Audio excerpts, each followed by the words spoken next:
a frustrated client says to me, "What you're teaching me isn't working." And I said to the client, "What part isn't working?" And the client says to me, "All of it."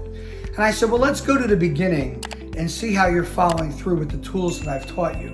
Now, I know that the client knows the tools because I have quizzed the client and he's been able to recite not only the tools, but he's been able to also give the tools in multiple environments at multiple times of the day, and actually had him teach a family member the same set of tools, while the family member has also seen him implement the tools successfully.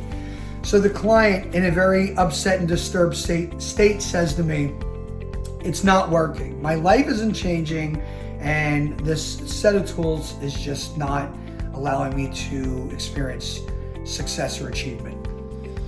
So I go back into the file or folder and I look, and I've been working with this client for 3 weeks and I see improvement. So because I measure everything, I was able to measure the function that this particular client came to me for. There has been actual measurably small improvements. But at the same time, it's been 3 weeks and I'm impatient. I want this client getting better the next day. But I said to the client, "Do you understand the difference in the definitions of attainability and sustainability?" And the client said, "No." So let me share with everybody. When you attain, it could be in a moment. It could be one incident. It could be for just this second or this instant. When you sustain, it's over a period of time.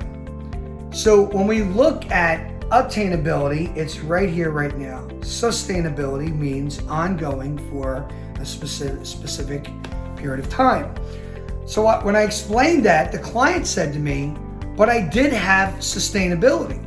And I said, "When?" And he said, "In the first and into the second week." And I said, "Why?" And he said, "I was on that schedule that you put me on and I was following it intensely."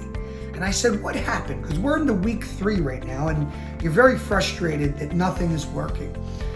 And he says, "Well, I went off the schedule and I guess I was looking for the same results." And I said, "Yes, because you're not yet fixed. We have not yet fixed the impairments that you came to me to identify and repair.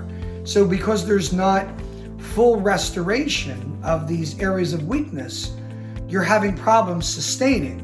But you also made a cognitive decision, intellectual decision on week 2.5 to not use the same tools that I originally had taught you that you also showed mastery. Why is that?" And he said, "Because I thought I was doing well enough that I was able to not have to use the tools." So I said, "So let's go back to the original concern. The original concern is, hey, what you're doing for me is not working." Now, when we look back and we understand this time period of 3 weeks, how can we redefine that? Let's change our perception, right? Let's manipulate our perception so we can understand this differently, because I have no problem taking responsibility, but I think we're just misunderstanding what's going on here. And very responsibly and maturely, he said to me, "When I was implementing the tools, it was working. When I stopped implementing the tools that you taught me, I went back to the way I used to be performing, because it's habitual, it's what he's used to, and I'm not getting the same results." So the rule of thumb here is he had sustainability with the implementation of very specific tools and techniques I gave him. He had attainability right from the beginning, which immediately boosted his confidence, which allowed him to believe that he was able to be restored. And that's what created that sustainable period. When we got deeper, he says, the reason why I think I went back to using my old set of skills prior to meeting you, Dr. Buzz, is because it was just easier.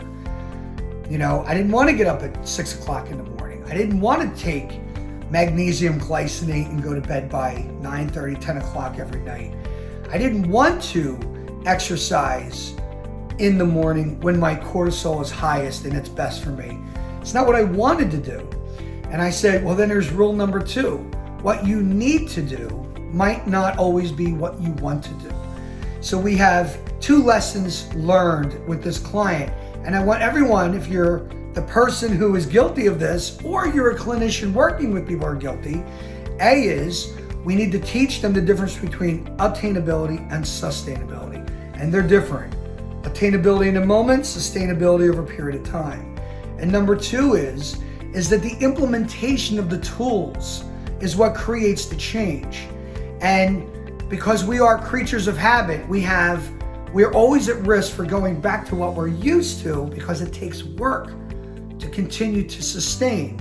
And if we go back to what we're used to, that might be what we want to do, but it's not what we need to do. So share this with your clients if you're a clinician. And if you're a person that's guilty of this, keep following my post. I'm going to teach you more and more tools on how to combat this so we can make you more resilient, more well, and more immune as human beings.